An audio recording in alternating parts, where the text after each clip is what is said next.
three of them, one from Psalm 90, one from Romans 8, and one from James 1. And from the Psalms we read, "Turn, O Lord, how long? Have compassion on your servants. Satisfy us in the morning with your steadfast love, so that we may rejoice and be glad in all our days. Make us glad for as many days as you have afflicted us, and for as many years as we have seen evil. Let your work be manifest to your servants, and your glorious power to their children. Let the favor of the Lord our God be upon us, and prosper for us the work of our hands. O prosper the work of our hands." And from Romans 8, "I consider the sufferings of this present time are not worth comparing with the glory about to be revealed to us. For the creation waits with eager longing for the revealing of the children of God.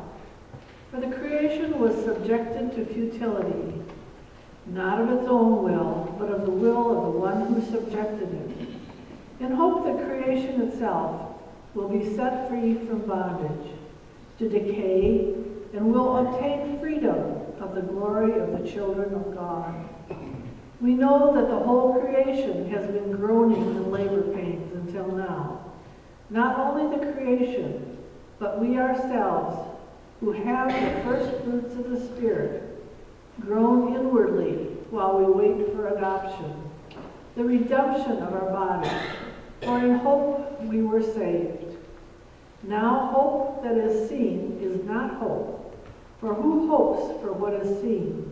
But if we hope for what we do not see, we wait for it with patience." And from James 1. "My brothers and sisters, whenever you face trials of any kind, consider it nothing but joy, because you know that the testing of your faith produces endurance. And let endurance have its full effect, so that you may be mature and complete, lacking in nothing." Here ends the readings. My watch tells me it's 5 a.m. I'm wide awake after a very fitful night of almost sleep. I climbed down from the 4th-story bunk in the night train on the way from Busan to Seoul, and I make my way out onto the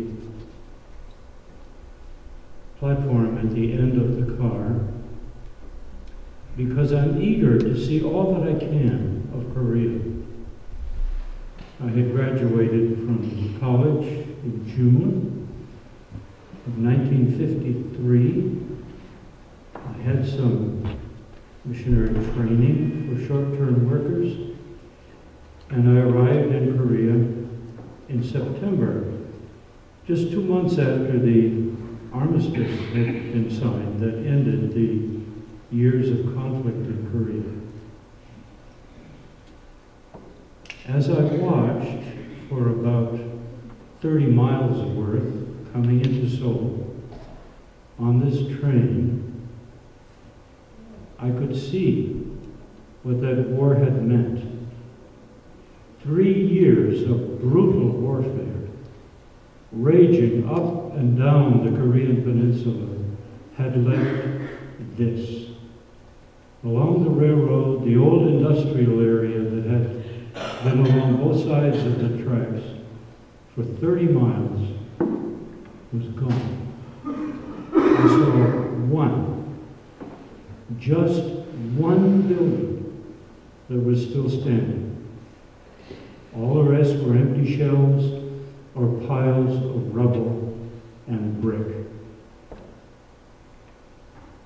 That was the setting for my first learning of stories of suffering, loss, redemption, and resurrection in Korea. I had been assigned to teach English at the Methodist Theological Seminary. I was just out of college, knew nothing about theology, but there I was in a theological school. I soon discovered that just about all the faculty and staff of this school were from North Korea. They were refugees that had made their way south during and immediately before the war. Excuse me. And of course, each one of them, as did everybody else in the country, of course, had a very difficult story of suffering during the war and of being able to somehow escape and carry on with their lives. At this point, immediately after. But I discovered one aspect that we don't often think about, and didn't even then, we tended to forget. And that was the effect of the Japanese period of occupation and annexation that had immediately preceded the division of Korea into North and South. You probably can remember that just before the wars broke out in the Far East, Japan annexed Korea, made it a part of Japan proper, and tried to remake the Korean people into Japanese. They all had to take Japanese names and speak Japanese. And that lasted from 1910 until 1945. In that seminary where I was just beginning to teach English, there was a faculty member and there was a student who had been conscripted into the Japanese military forces during World War II. They had just been sworn enemies, of course, of the United States, and here we were teaching together. The student was especially interesting. He was a small, slight person, and he had been chosen to learn to be a kamikaze pilot. But Japan had surrendered just before he was to be sent on his suicide mission. So he was still with us. I just want to tell you an amusing story about him. Because during my first semester of teaching at the seminary in its refugee quarters down in Busan, I gave a midterm English test with objective questions. And I got 4 papers that had precisely the same answers on them. Many of those answers were wrong. And I tried to figure out what to do. So instead of standing in front of the class and lecturing them on the virtues of honesty, I took the total score, divided it by 4, and gave a 1/4 of the score to each one of those 4 students. And the former kamikaze pilot was one of those students. The reason it's interesting is that many years later, he became one of the presidents of that seminary. And on the day of his installation, he stood up before the assembled congratulatory crowd and told that story. And he said, "I never cheated after that." But that Japanese connection makes me want to tell you a story of suffering and loss and redemption that involves Koreans but took place in Japan. One of our dear friends over the years was a missionary colleague from Japan by the name of Jiro Mizuno. And during World War II, toward the end, he and his family, he was a teenager at the time, they were living in Tokyo. And you will recall that Tokyo received firebombing, carpet firebombing, night after night after night, toward the end of World War II. Tokyo burned up.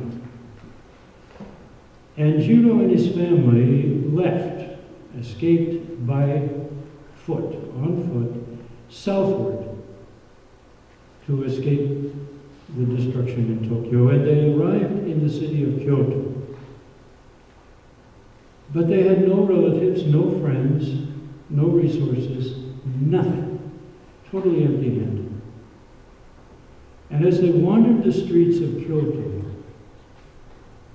one family saw their plight and took them in. They took them in and gave them shelter. And although everybody was starving, and thank you very much, Joe.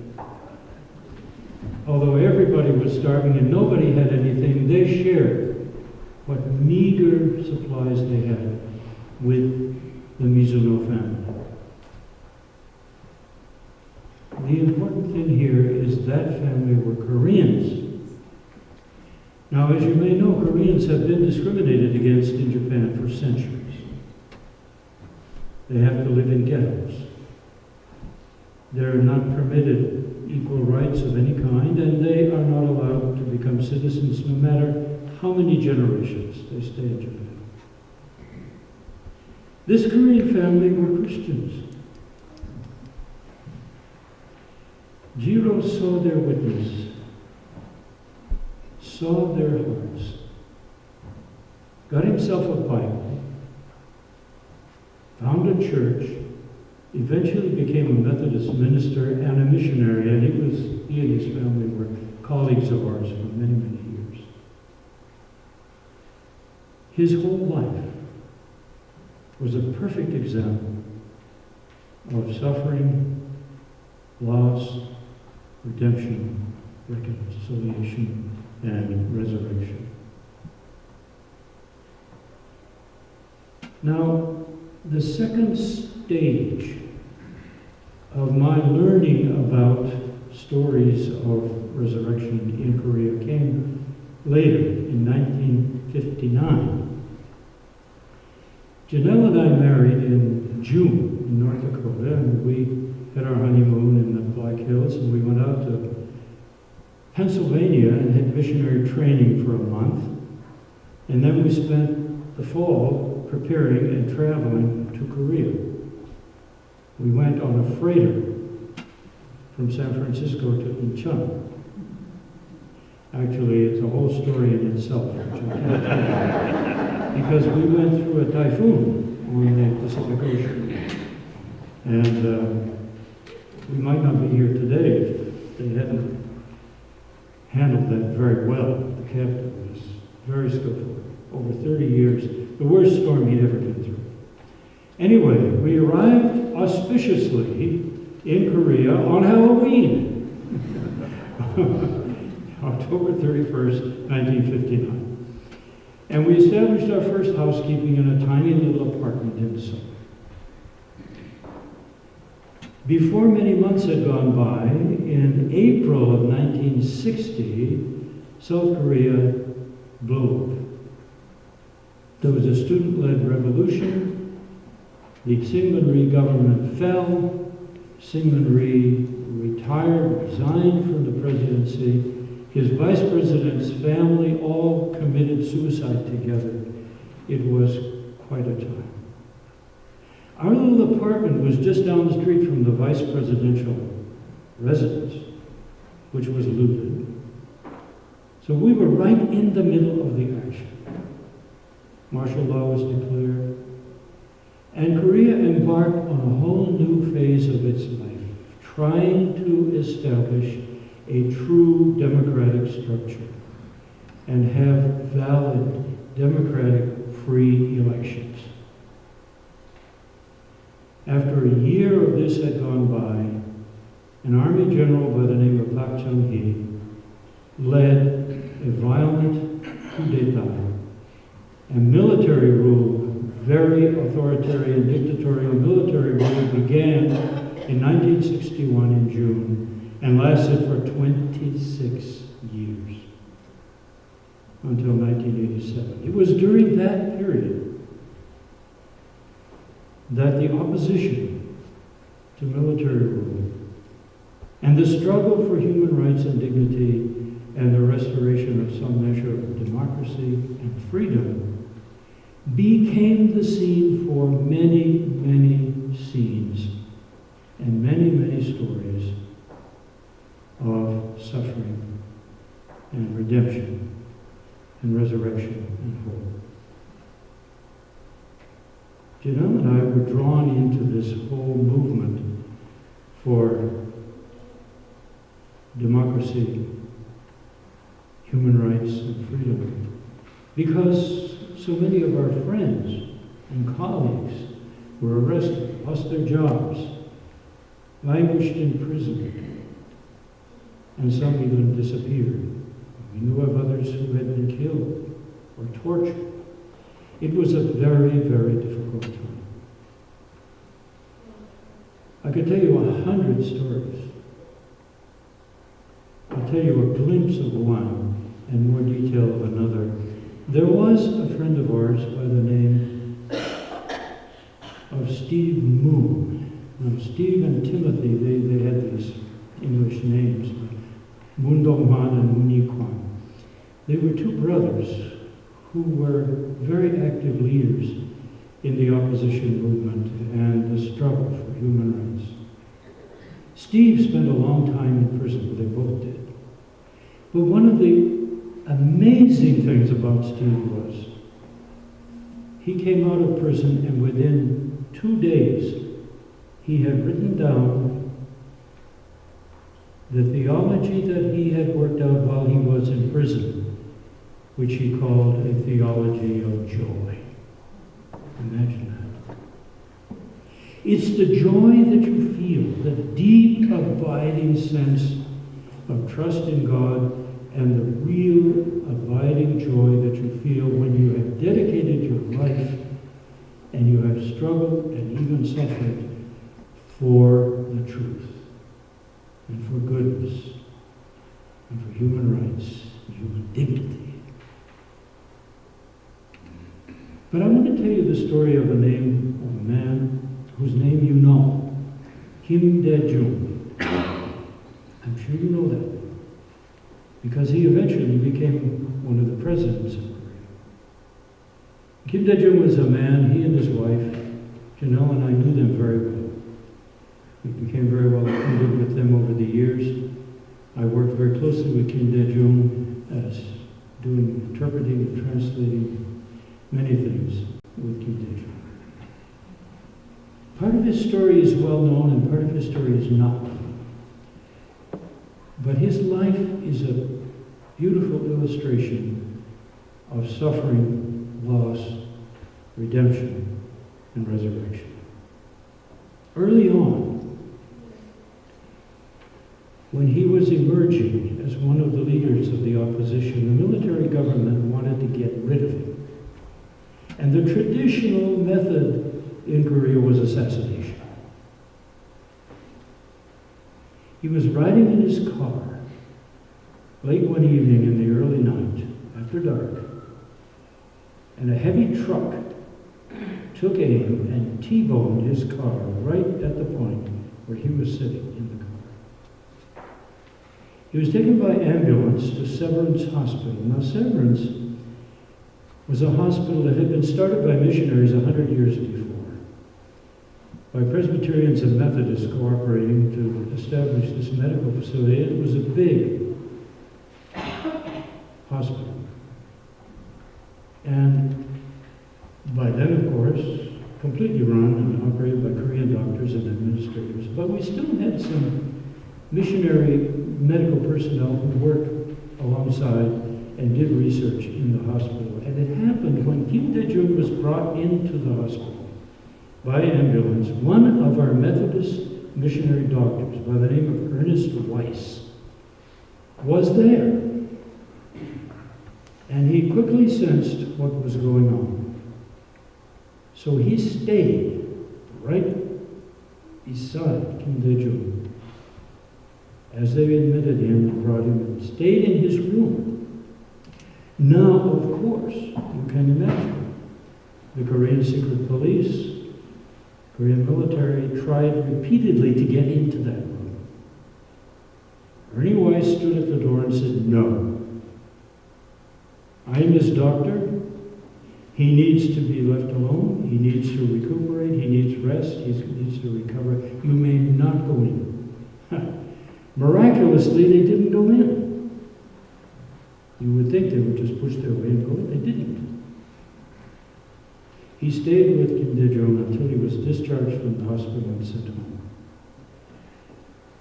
thereby undoubtedly saving his life. Now that's a story that hardly anybody ever heard. I heard it from Ernie. But in the years after that, repeated attempts were made to assassinate Kim Dae-jung. The most famous, which did make international news, was the time that he was abducted while he was in Japan.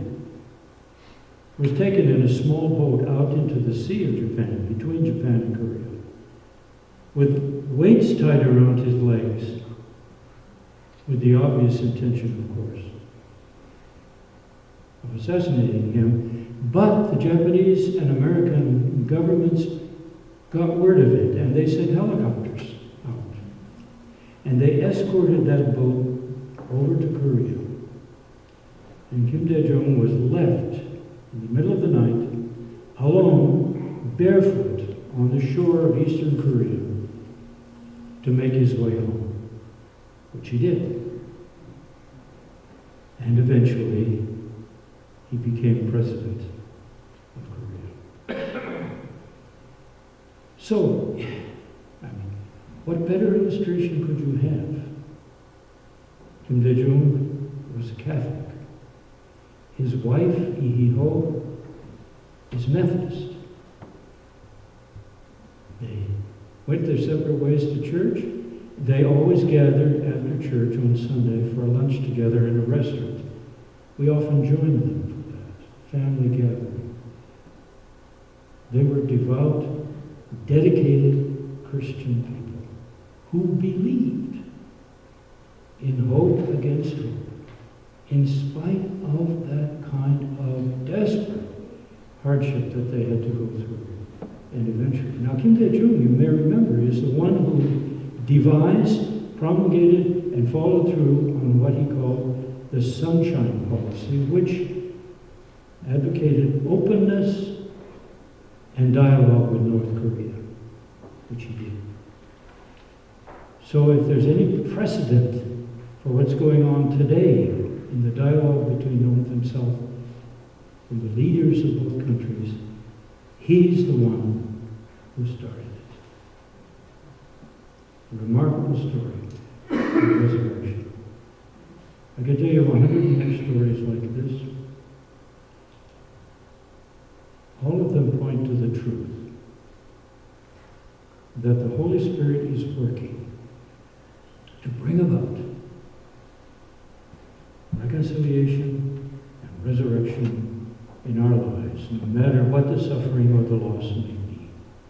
We've heard about it here in this church. Now you've heard about it in Korea. You can be assured that this is happening all over the world. The Holy Spirit is at work. Jesus said, "In the world you will have tribulation, but be of good cheer. I have overcome the world." We can trust that. Thanks be to God. Amen. Let us join together in the prayer that Jesus taught.